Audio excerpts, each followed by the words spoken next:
오늘의 사연은 갱년기로 힘들어하는 나를 두고 내연녀와 온종일 붙어먹던 남편의 뺨을 갈기기 전 딸이 뱉은 한마디에 남편을 끌어안고 오열했습니다. 라는 내용의 사연입니다.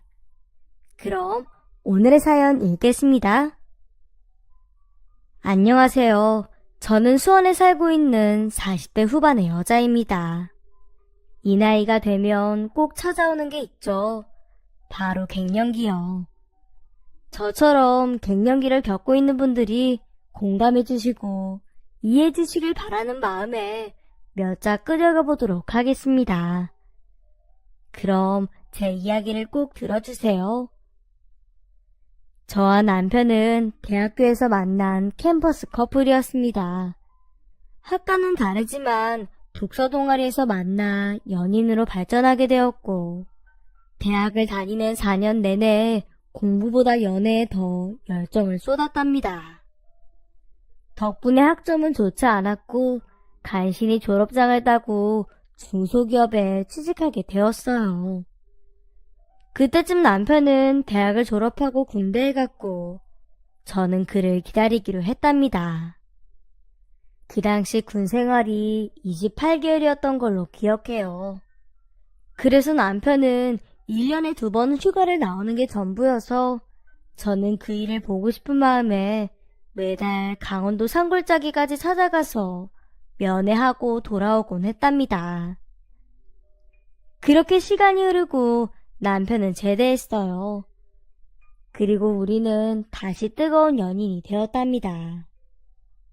사실 이전보다 더 뜨겁게 사랑해서 새로 태어난 기분이었어요. 그러다 보니 저는 자연스럽게 임신을 하게 되었고 남편과 결혼을 서두를 수밖에 없었어요. 물론 결혼을 약속했지만 이런 식으로 결혼하는 건 저희의 계획이 아니었습니다. 자유롭게 유럽 여행도 다녀오고 하고 싶은 것들을 마음껏 하고 느지막하게 결혼하려고 생각했었는데 임신과 함께 모든 계획이 무너져 버렸죠.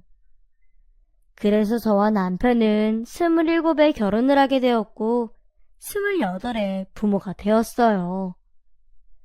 태어난 딸아이 덕분에 저는 잠시 직장을 쉬어야 했고 남편은 제 몫까지 벌어야 해서 야근을 자청해서 할 정도로 열심히 일했답니다.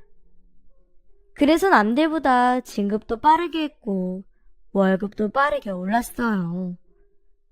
저와 딸아이를 위해서 헌신하고 희생한 결과였지요. 하지만 저도 남편 못지않게 희생했습니다. 아이를 낳아보신 분이라면 아시겠지만 육아와 살림이 얼마나 힘든지 몰라요.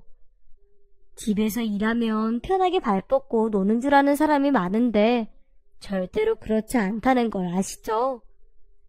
갓난 딸에게 한시도 눈을 떼면 안 되기 때문에 살림을 하면서도 항상 딸을 등에 업은 채 집안일을 해야 했답니다.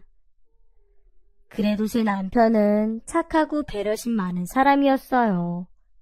집에 오면 일단 딸아이부터 안아주고 잠시 저를 해방시켜 주었으니까요. 그동안 저녁 준비를 하긴 했지만 남편이 곁에 있으면 뭔가 든든하고 마음이 안정되는 기분이었습니다. 그이는 저 대신 딸아이를 안은 채 불편하게 저녁밥을 먹었습니다. 여보, 잠깐 눕혀놓고 밥 먹어도 돼. 지금까지 내가 안고 있었으니까 괜찮아. 라고 너무 힘들이지 말랬더니 아니야, 내가 좋아서 하는 거야. 난 우리 딸이 세상에서 제일 예뻐. 그래서 애정 표현하는 거야. 당신 표정이 왜 그래? 설마 질투하는 거야? 물론 나의 영원한 단짝은 당신이지. 라며 너스레를 떨었어요. 그렇게 시간은 흘러갔습니다. 아이는 제 생각보다 훨씬 빨리 자랐고 제 뱃살도 생각 없이 늘어졌답니다. 그래서인지 남편은 요즘 저와 잠자리를 하지 않았어요.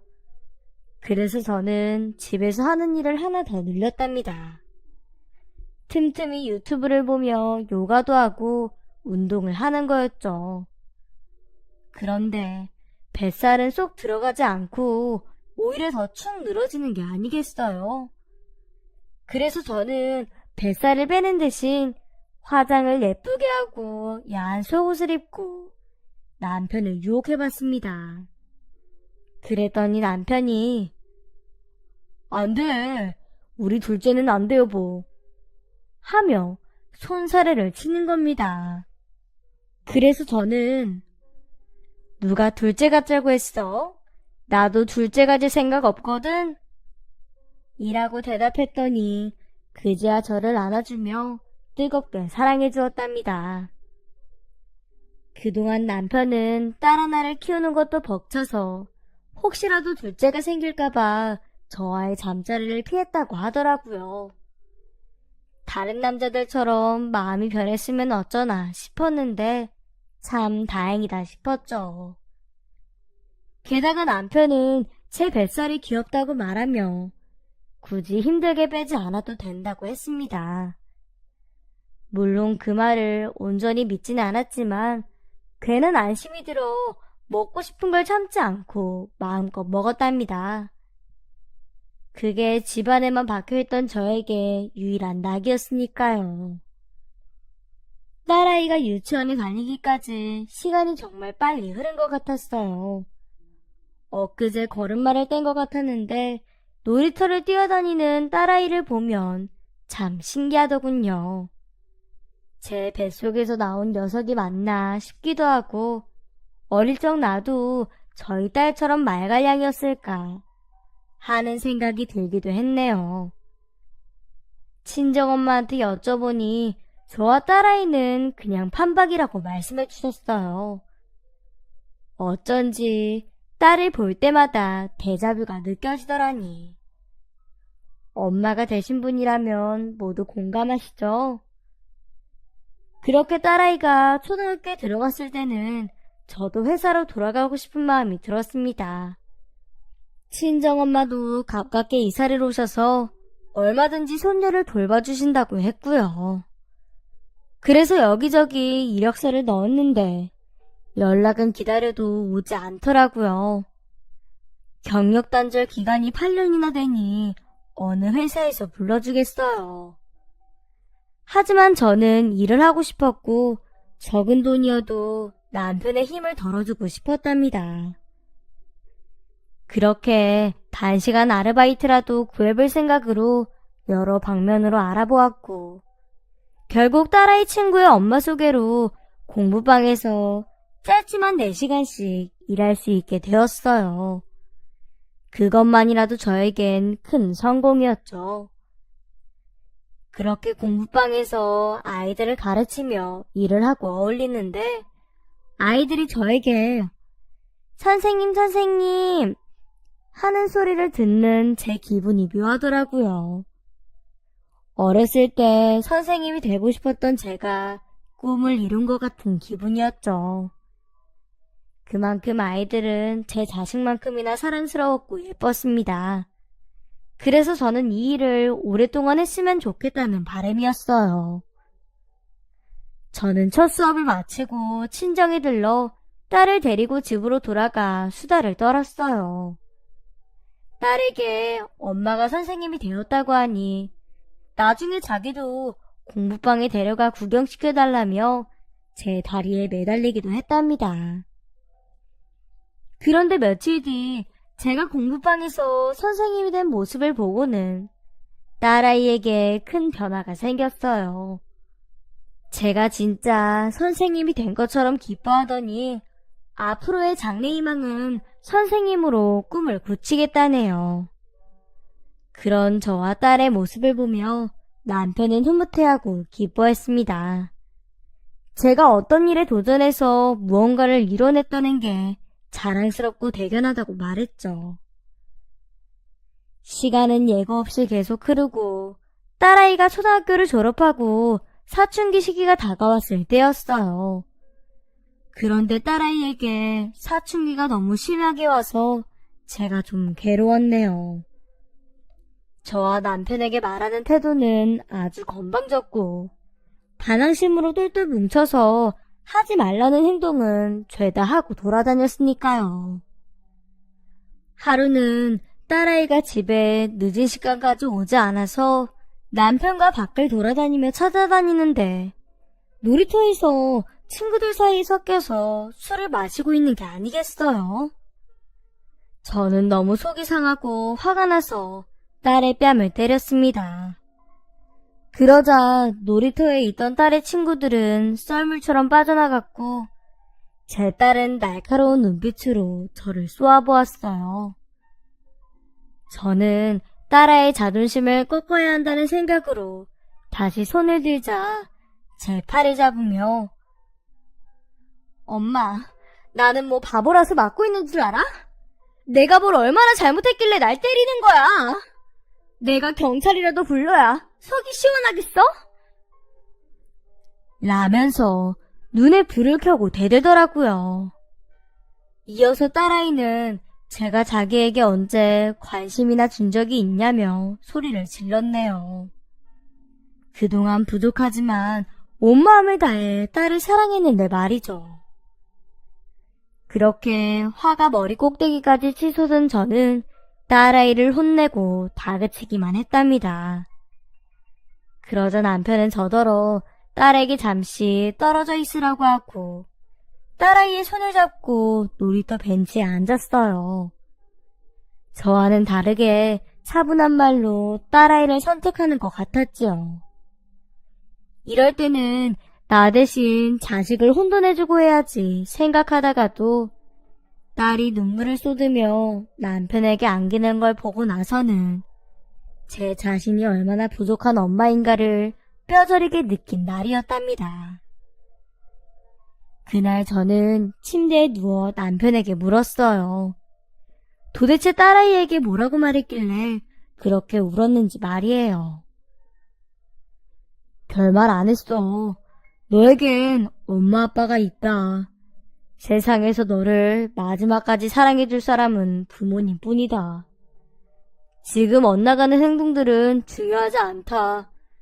행여나 네가 다치거나 위험에 빠질까봐 걱정이 돼서 이렇게 찾으러 나온 거다. 이렇게 말했어. 그랬더니 집에서 혼자 많이 외로웠다고 그러더라고.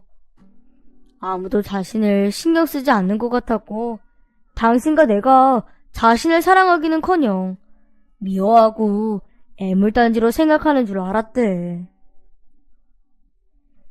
남편의 말을 듣는 내내 어이가 없었습니다.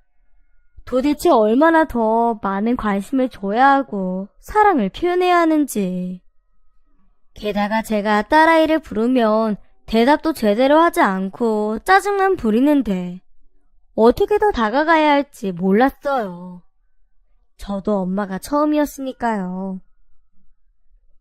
그렇게 딸의 반항은 지속되었고 늘 표적은 저였습니다. 저는 늘 가슴속에 있는 말을 딸에게 해주고 싶었습니다. 엄마도 상처를 받는다고 말이죠. 하지만 이미 높게 쌓인 벽처럼 서로에게 다정하게 다가가기엔 너무 힘이 들어 보였어요. 그래서 전 기다리기로 했습니다. 딸이 예전의 모습을 찾을 때까지 말이에요. 제 남편과 같은 마음으로 참고 기다렸지요. 그렇게 딸아이는 중학교를 졸업하고 완전 새 사람이 되었어요. 반항하고 매섭게 째려보던 딸아이는 언제 그랬냐는 듯 다정하고 사랑스러운 딸로 돌아왔답니다. 아니, 전보다 더 사랑스러운 숙녀로 변해 있었어요. 정말 시간이 모든 걸 해결해준다더니 정확한 해답이었네요. 사춘기라는 성장통을 탈피한 딸아이는 예쁨 그 자체였습니다. 그래서 저는 앞으로 저희 가족에게 행복한 시간만 가득하리라 믿으며 하루하루를 살아갔네요. 그렇게 아이를 키워내는 세월은 야속할 만큼 빨랐어요. 그 기간 동안 저는 공부방 선생님으로 10년이나 일하게 되었습니다. 그 안에서만큼은 변함없이 행복할 줄 알았는데 꼭 그렇지만은 않았네요. 너무 적은 보수에 아이들의 예쁜 모습 뒤에 숨어있는 나쁜 모습까지 보며 지내야 했으니까요. 나중에는 제가 공부를 가르치는 건지 애들을 키우는 건지 헷갈리기도 했답니다. 처음엔 아이들의 나쁜 행동을 모두 이해하고 착하고 좋은 면만 보려고 노력했는데 언젠가부터는 아이들의 잘못된 언행과 행동들만이 눈에 들어오더라고요. 그렇게 공부방에서 저는 제 행복을 찾을 수 없었답니다. 물론 제 행복이 아이들의 책임은 아니지만 그만두어야 했네요. 점점 아이들을 미워하는 마음이 들었기 때문에 아이들을 위해서라도 제가 공부방에 남아있으면 안 되겠다는 생각이 들어 아이들과 이별을 결심하게 되었죠. 그때 제 나이 44이었고 한창 젊은 나이라 큰 걱정이 없었어요. 무슨 일을 하더라도 잘 해낼 수 있을 거라 확신했었죠. 그래서 저는 이력서를 다시 작성했고 여러 곳의 회사에 지원서를 냈습니다.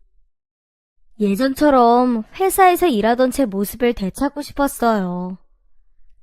물론 결과는 제 생각과 계획을 배반하듯 모두 떨어지고 말았답니다. 그래서 한동안은 집에만 머물며 살기만 했네요. 남편과 딸의 뒷바라지도 제대로 했고요. 남는 시간에는 책을 읽으며 보냈는데 그것도 한두 달이 지나니 지루해지기 시작하더군요. 제 존재가 이렇게나 하찮고 무능하다는 것에 비관적인 마음을 품고 하루하루를 지내게 되었죠. 그렇게 시간을 보내다 보니 저는 아무것도 하고 싶지 않았어요.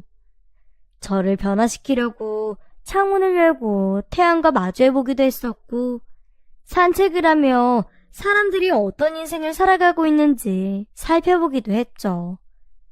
그 안에 제가 살고 싶은 모습이 하나라도 있으면 마음의 병이 낫겠다 싶었거든요. 하지만 그렇게 노력을 하면 할수록 가슴속이 더 공허하고 삶의 의욕이 떨어졌습니다. 그래서 제가 선택한 건 현실 도피였어요. 현실과 마주하는 게 싫어서 억지로 잠을 청해 오랜 시간을 망상 속에서 살았고 나태하고 게으른 삶의 나날들을 보내게 되었죠. 게다가 집에서 아내와 엄마의 역할까지 저버리고 말았어요. 학교에서 야자를 하고 돌아온 딸이나 늦은 밤 퇴근하고 돌아온 남편에게 따뜻한 저녁밥을 차려주지 않았습니다. 그냥 될 대로 되라지 하는 마음으로 시간만 흘려보내고 말았죠. 그렇게 점점 스스로에게 감옥을 만들어버린 저에게 남편과 딸아이는 걱정과 위로를 하며 그들의 아내이자 엄마를 지키려고 했어요. 하지만 때는 이미 늦었네요. 저를 밥해주는 식모나 빨래나 해주는 시녀로 취급해온 부녀가 몸서리치게 미웠거든요. 그래서 저는 남편과 딸에게 툭하면 화를 내고 짜증을 냈답니다. 그러던 어느 늦은 밤이었어요. 남편은 샤워를 하고 방으로 들어왔는데도 여자 향수 냄새가 지워지지 않았더라고요. 생각해보니 그 향수 냄새는 익숙할 만큼 자주 맡았던 것 같았습니다. 그이는 저의 몸과 마음이 지쳐있는 틈을 타 외도를 하고 있는 것 같다는 생각이 들었네요. 하지만 확실한 증거가 없던 저는 일단 모른 척하고 잠을 청했답니다. 그리고 늦은 새벽 시간이었어요. 침대에 남편이 없어져서 거실로 나가보니 누군가와 길게 전화통화를 하고 있더군요. 귀를 기울여 통화 내용을 들어보려고 했는데 남편의 목소리가 들떠 있었고 실컷 웃느라 목에 살에 걸리는 소리를 내더라고요. 남편의 통화 상대는 여자였습니다. 누가 봐도 상간녀와 시시덕거리며 통화를 하고 있는 게 분명해 보였죠. 저는 남편의 통화가 끊어지길 기다렸어요. 이윽고 통화를 끊은 남편은 뒤를 돌아보는데 멀뚱히 서 있는 저를 보고 깜짝 놀라더라고요. 당신 왜 그렇게 놀라? 누가 보면 바람난 여자랑 통화하다가 걸린 줄 알겠어. 여보, 어두운 데 서 있으니까 놀랐지. 그리고 무슨 바람이야. 바이오하고 통화하는 거야. 늦게 전화가 걸려와도 항상 받아야 하는 거 당신도 알잖아. 괜한 오해는 하지 마. 저는 그 말에 남편에게 되물었습니다. 바이어가 여자지? 그렇긴 하지. 하지만 얼굴도 못 본 사람이야. 그러니까 그만 얘기하고 어서 방으로 들어가자. 남편은 식은땀을 흘리며 저에게 해명하라고 애를 썼지만 저는 휴대전화를 빼앗아서 통화 목록을 확인했습니다. 그렇게 통화 목록을 확인했더니 글쎄, 그 상간녀와 30분을 통화한 거예요. 요즘 제가 아무리 나이 서 있다고 해도 충분히 의심할 만한 상황이었어요. 저는 확실한 증거를 잡기 위해 재발신을 눌러 전화를 걸었고 잠시 후 상간녀의 목소리를 들었답니다. 매우 다정하게 남편의 이름을 부르더군요. 더 설명이 필요 없었어요. 그래서 저는 다짜고짜 내 남편과 무슨 사이시죠? 라고 물었고 전화 너머의 여자는 제 물음에 아무런 대답도 못했네요. 그래서 왜 대답을 못하시죠? 라고 재차 물었더니 질문이 너무 황당하고 기분이 나빠서 대답을 안 했다는 겁니다. 그 말에 제 의심은 확신으로 바뀌었고 막말을 퍼붓기 시작했어요. 야, 너 내 남편이랑 무슨 사이야? 무슨 할 말이 그렇게 많아서 30분을 통화해. 유부남이랑 놀아난 넌 뭐하는 년이야? 왜 말을 못해? 그렇게 했지. 불륜질을 하다가 딱 걸렸으니 할 말이 없겠지. 너 어디야? 당장 튀어나와. 제 막말을 듣고 있는 남편은 제 옆에 서서 고개를 가로저을 뿐이었어요. 저를 말리고 싶은데 너무 흥분한 저를 보고는 그냥 두기로 생각한 것 같았습니다. 이윽고 전화 너머의 여자는 저에게 뭔가 오해가 있으신 것 같네요. 저는 캐나다에 사는 사람입니다. 시차 때문에 한국은 늦은 시간이었겠네요. 전 남편분과 업무차 연락을 했던 겁니다. 게다가 저는 남편분을 한 번도 만난 적이 없어요. 그 말을 듣고 급히 휴대전화의 번호를 확인하니 해외 전화가 맞더군요. 저는 급하게 전화를 끊고 남편의 얼굴을 보았어요. 그이는 양손을 들어 올리며 괜찮아 여보. 오해할 수 있는 상황이었어. 지금이라도 오해를 풀었으니 괜찮아. 라고 말했고 수치심을 느낀 저는 그대로 집을 나가버렸어요. 찬바람이라도 쐬어야 할 것 같았으니까요. 몇 달 동안 만성피로와 신경질적으로 변한 성격 때문에 남편과 딸아이가 제 눈치를 보고 지내고 있다는 걸 깨달았죠. 얼마 전에는 남편이 딸아이에게 엄마를 힘들게 하면 안 된다고 말하는 것도 들은 적이 있었답니다. 그만큼 제가 예전과는 많이 달라져 저 때문에 가족들이 힘들어하고 있었던 거였죠. 그런데 그 대화 역시 저에게는 곱게 들리지 않았고 뭐가 난 상태라 분노만 일으켰답니다. 어쨌든 저는 그 새벽에 머리가 지끈거려서 아파트 단지에 있는 작은 벤치에 앉아서 바람을 쐬고 있었습니다. 그런데 저를 따라 나온 남편은 제 옆에 앉아 제 손을 잡았어요. 그의 얼굴을 돌아보는데 다 괜찮다는 듯한 표정을 짓고 있더군요. 이 사람은 참 한결같았습니다. 처음 만난 순간부터 결혼하고 지금까지 말이에요. 저는 수도꼭지를 튼 것처럼 눈물이 멈추지 않았어요. 그러자 저를 안아준 남편은 괜찮아요, 여보. 괜찮아. 누구나 다 겪는 일이야. 내일은 같이 병원에 가보자. 당신이 전처럼 건강해졌으면 좋겠어. 라면서 저를 설득했고 저는 말없이 고개를 끄덕이는 것으로 대답을 대신했습니다. 그렇게 이튿날 저는 남편의 손을 잡고 병원을 향했어요. 혼자 가겠다고 여러 차례 말해봤지만 남편은 월차까지 쓰면서 꼭 저와 같이 가서 상담을 받아보겠다고 고집을 부렸습니다. 하지만 제 마음 역시 남편이 함께 가주길 바랬던 것 같아요. 불안한 마음이 평온해진 상태로 병원에 도착했거든요. 그렇게 저는 의사와 마주하게 되었습니다.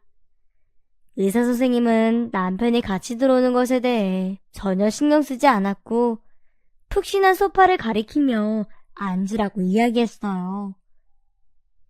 조금 겁이 난 저는 남편의 손을 잡고 앉은 채 상담을 시작했지요. 상담은 처음이시죠? 마음 편히 드시고 말씀해 주시면 됩니다. 제가 꿀먹은 벙어리처럼 아무 말도 못하자 남편이 대신 말을 해주었어요. 네, 선생님. 제 아내가 요즘 많이 힘들어해서 왔습니다. 잠을 자도 계속 피곤함에 눌려있고요. 사소한 곳에도 화를 내기도 하고요. 특히 자신도 모르게 짜증을 많이 내고 있어요. 그러자 저는 입이 트였고 의사 선생님에게 저의 요즘 상태에 대해 술술 말했답니다. 열심히 받아 적으며 제 눈을 여러 번 맞추시던 의사 선생님은 갱년기라는 게 금방 낫겠지 생각하다가 병을 더 키워오시는 분들이 대부분이에요. 아내분도 아실 거예요. 스스로가 감정과 정신이 약해졌다는 걸 말이죠. 그렇죠? 라고 말하며 제가 갱년기라는 걸 강조했습니다. 남편은 딸아이가 겪었던 사춘기처럼 갱년기 역시 금방 지나갈 거라며 저를 위로했어요. 그렇게 저는 남편의 위로를 받으며 약을 처방받고 약국에서 약을 받아 물과 함께 삼켰습니다. 조금 나아질지도 모르니까요. 그런데 그 갱년기라는 놈은 바로 사라질 생각이 없는 것 같았어요. 갑자기 남편이 저를 정신병자로 취급했다는 생각이 들기 시작하는 거예요. 그래서 저는 남편의 차를 타러 가면서 한마디의 말도 하지 않았습니다. 그런데도 남편은 여보, 같이 가. 그렇게 빨리 걷다가 발목 꺾이겠어. 라며 저를 걱정해 주더라고요. 그래서 저는 그런 남편에게 물었어요. 당신 진짜 바람 피우는 거 아니야? 나의 이런 태도에 한결같이 착하게 대해주는 이유가 뭐야? 당연히 당신을 사랑하니까 그렇지. 그리고 자꾸 바람바람하는데 당신이 원한다면 휴대전화 통화 내역서 뽑아서 확인시켜 줄게. 저는 남편의 당당하면서도 온화한 모습에 됐다고 말하고 눈을 감아버렸어요. 그럼에도 불구하고 제 짜증에 익숙해진 남편은 제 입에 초콜릿 조각을 넣어주었습니다. 달콤한 초콜릿 향을 맡고서는 저도 모르게 날름 받아 먹어버렸더니 남편이 제 볼을 쓰다듬으며 귀엽다 귀여워. 당신은 눈 감은 것도 예쁘지만 눈을 뜨면 고수 같은 눈이 너무 아름다워. 라고 말하더군요. 제가 미울만도 한데 어쩜 이렇게 한결같을 수 있는지. 남편에게 고마우면서도 뾰루퉁한 마음은 가라앉질 않았네요. 집에 도착한 우리는 별다른 대화를 하지 않았어요. 남편은 샤워를 한다고 화장실로 들어갔고 저는 거실에 멍하니 앉아 있었습니다. 그러다 손에 들린 약통을 보고는 어딘가 보이지 않는 곳에 치우고 싶어졌어요. 그 약통을 볼 때마다 제가 정신병을 인정하는 것 같았거든요. 그래서 저는 서랍장 맨밑칸을 열어 약을 집어넣고 닫아버렸습니다. 그런데 뭔가를 본 것 같아 다시 서랍을 열었더니 그건 남편이 숨기고 있던 약이었어요. 그런데 더 충격적인 건 약통 안에는 비아그라가 가득 차 있었습니다. 저와 남편은 부부관계를 한 지 1년 가까이 되었기 때문에 그 약을 먹고 힘을 쓴 여자는 제가 아니라는 사실을 확인할 수 있었어요. 갱년기로 힘들어하는 나를 두고 남편이 허튼 짓을 한 게 분명해 보였습니다. 그래서 저는 몇 년 동안 남편의 모습들을 머릿속으로 떠올려 봤어요. 남편은 그동안 저의 예민함을 고지고대로 다 받아주었고 제가 이유 없이 화를 내는 날이면 꽃을 사들고 왔던 장면이 머릿속을 지나가더라고요. 생각을 곱씹어보니 그이는 저에게 외도를 들키지 않으려고 휴조를 했던 겁니다. 게다가 저에게 갱년기라는 병을 앓고 있다고 주입시키려고 병원까지 데리고 간 거였죠. 더 나아가 지금까지 있었던 숱한 야근은 내연녀와 온종일 붙어먹던 남편의 쓰레기짓이었다는 걸 알아챌 수 있었네요. 이제야 모든 퍼즐이 맞춰졌습니다. 그리고 그 퍼즐을 모두 뒤집어버리고 불태워야 하는 순간이 온 걸 깨달았어요. 잠시 후 저는 샤워를 마치고 나온 남편을 향해 저와 남편이 다정하게 찍은 사진이 든 액자를 강하게 던졌어요. 이윽고 제가 던진 액자는 남편의 몸을 맞고 바닥에 떨어졌고 유리 파편들이 사방팔방에 깔리게 되었답니다. 그리고 곧이어 난둥의 소리를 듣고 방에서 나온 딸이 놀란 얼굴로 달려나와 남편에게 괜찮냐고 다친 데 없냐고 묻더군요. 그 순간에도 딸아이는 남편의 편이었네요. 세상에 제 편이라고는 저 자신 말고는 아무도 없다는 걸 다시금 깨달은 순간이었답니다. 넌 뭐야? 네 눈에는 아빠밖에 안 보여? 엄마는 안중에도 없냐고! 네 아빠는 지금 바람 피우고 있다고! 엄마가 이렇게 힘들어하는데 다른 여자랑 그 짓거리를 하려고 비아그라를 잔뜩 사놨단 말이야. 그것뿐인 줄 아니? 네 아빠는 매일 밤 여자 향수를 달고 집에 들어온다고. 내가 옆에 있는데도 그 여자의 냄새를 지우지도 않는단 말이야. 저는 딸에게 소리치며 남편의 비아그라 약통을 집어 던졌습니다. 그러자 딸아이는 눈물을 글썽이며 엄마, 제발 그만해. 지금 엄마가 생각하는 건 모두 망상이야. 라고 저를 미친 사람 취급을 하더라고요. 남편은 상간녀와 바람을 피우는 것도 모자라 딸까지 자기 편으로 만든 것이었답니다. 미치고 팔짝 뛸 것 같았던 저는 네가 그러고도 내 딸이니? 네 아빠가 바람을 피워도 그렇게 좋아? 그래 좋다. 둘이 나가서 그 상간녀랑 살림살이고 도란도란 잘 살아봐. 라고 소리를 질렀어요.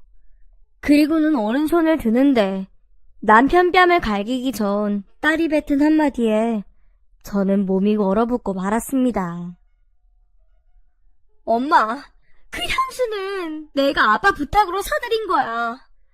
그 향수 엄마가 대학 때부터 좋아했던 향수라면서. 엄마가 그 향기를 맡으면 다시 전처럼 돌아올 수도 있다고 아빠가 매일 밤 몸에 뿌리고 엄마 옆에 누웠던 거야. 딸의 입에서 나온 그 말을 듣는 순간 제 머리가 쿵 하고 울렸어요. 남편이 매일 달고 다니던 여자의 향기를 떠올리자 딸아이의 말처럼 제가 좋아하던 향수의 냄새와 일치한다는 걸 기억했습니다. 하지만 세상에 그 향수를 쓰는 사람이 저뿐만이 아니었고 비아그라가 제 눈앞에 있는 상황이었기 때문에 쉽게 속지 않았답니다. 그 향수를 쓰는 여자가 나뿐이겠어? 네 아빠랑 바람 피우는 여자가 쓰는 향수일 수도 있잖아. 그리고 지금 네 발밑에 있는 비아그라는 어떻게 설명할 건데? 제가 손가락으로 비아그라가 담긴 약통을 가리키자 남편이 허리를 굽혀 약통을 주워들었어요. 그리고 약통의 뚜껑을 열어 저에게 보여주었답니다. 여보, 다시 봐봐. 이건 비아그라가 아니야. 전 의심이 가득하면서도 약통 안의 비아그라를 다시 살펴보았어요. 그런데 그 속엔 제가 봤던 비아그라는 어디에도 없었습니다. 약통에 있던 약들은 제가 오늘 정신과에서 받아온 갱년기약과 같은 모양이었어요. 게다가 약통 겉면에 갱년기약이라고 표기가 된 걸 확인하자 다리에 힘이 풀려 그 자리에 주저앉고 말았습니다. 당신 뭐야? 당신도 갱년기야? 슬픔에 묻힌 목소리로 제가 묻자 남편은 당신한테 비밀로 하려고 했는데 들켜버렸네. 우리 나이가 그렇잖아. 많은 사람들이 겪는 성장통일 뿐이야. 누구나 겪는 거라고. 라며 아무렇지 않게 말을 하더라고요. 저는 그동안 남편과 딸에게 모질게 굴고 괴롭혔던 순간들이 떠올랐어요. 그래서 저는 남편을 끌어안고 오열했습니다. 여보 미안해. 봄이야 미안해. 엄마가 돼서 아내가 되어서 이런 못난 모습을 보이네. 난 두 사람의 가족이 될 자격이 없는 사람이야. 정말 미안해. 엄마, 그런 말이 어딨어. 나는 사춘기 때 엄마보다 더 심했거든. 엄마가 요즘 일도 안 풀리고 집에서 스트레스를 많이 받아서 더 그런 거라고. 그러니까 자책하지 말고 그만 울어. 저는 주저앉은 채 딸아이의 목소리를 듣는데 어쩜 저보다 더 어른스러웠는지 제 자신이 한없이 부끄러웠답니다. 이윽고 남편은 아무런 말 없이 저를 일으켜 세웠고 다시 따뜻하게 안아주었어요. 그리고 저는 남편의 어깨를 폭우 같은 눈물로 뜨겁게 적셨습니다. 제가 진정이 될 때까지는 조금의 시간이 더 걸렸어요. 이후 정신을 차린 저는 남편과 딸에게 사과했고 그동안 못난 모습을 보여 부끄럽다고 말했습니다.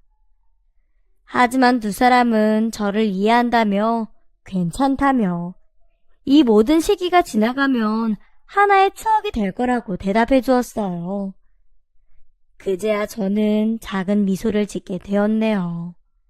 오랜만에 웃게 된 순간이었죠. 그렇게 분위기가 풀리자 딸아이가 휴대전화로 어떤 음악을 틀어주었어요.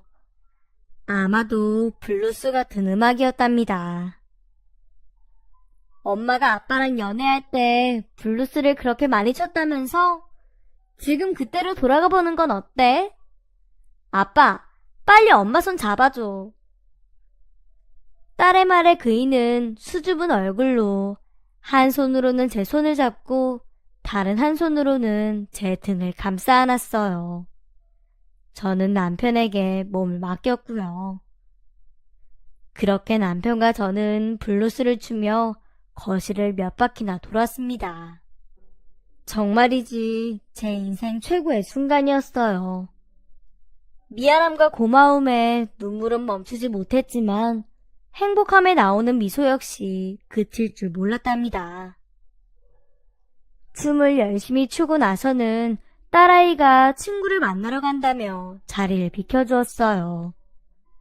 어린 게 뭘 아는 건지 참 웃기는 기집애더라고요. 이윽고 완벽한 상황이 된 저희는 침대로 자리를 옮겼고 신혼 첫날 밤보다 뜨겁고 아름다운 잠자리를 가졌습니다. 이후에 저는 열심히 약을 먹고 나아지려고 노력했습니다. 딸아이가 늘 제 곁에서 큰 힘이 돼주었지요. 아무렇지 않게 여느 모녀지간처럼 수다도 떨고 맛있는 것도 사 먹으면서 말이죠. 그리고 딸아이와 옷을 바꿔 입기도 했는데 정말 재밌더라고요. 20년 전에나 입을 만한 옷을 입어보니 남편을 처음 만난 순간으로 돌아간 기분도 들었죠. 그렇게 저는 오랜 시간 갱년기를 겪고 나서 드디어 자유로워졌습니다. 물론 주기적인 병원 상담과 약물의 도움을 받은 게 큰 도움이 되었어요. 그리고 지금은 무기력함도 없어졌고 제 생각이지만 성격도 예전처럼 온화하게 돌아온 것 같습니다. 지난 시간을 돌아보면 제 자신을 잃었다는 생각에 스스로를 어둠 속에 가두었던 게 아닐까 생각이 들어요. 결혼을 하고 아이를 낳고 육아를 하고 경력이 단절되고 어디에도 필요 없는 존재가 되었다는 생각이 들었는데 그건 절대 아니었네요. 남편과 딸아이가 제가 없으면 제대로 살아갈 수 없는 것처럼 저도 누군가에게는 소중하고 절실한 존재이니까요. 혹시 저처럼 갱년기를 심하게 겪는 분이 계시다면 저의 이야기를 듣고 위로가 되셨기를 바랍니다. 그리고 꼭 이 말을 해드리고 싶어요. 당신은 이 세상 누구보다 소중한 사람입니다. 혹여나 현재 마음의 상처를 안고 있다면 가족이나 주변 사람들에게 꼭 도움을 받으세요. 지금까지 저의 이야기를 들어주신 모든 분들께 감사드립니다. 그럼 오늘도 행복한 하루 보내세요.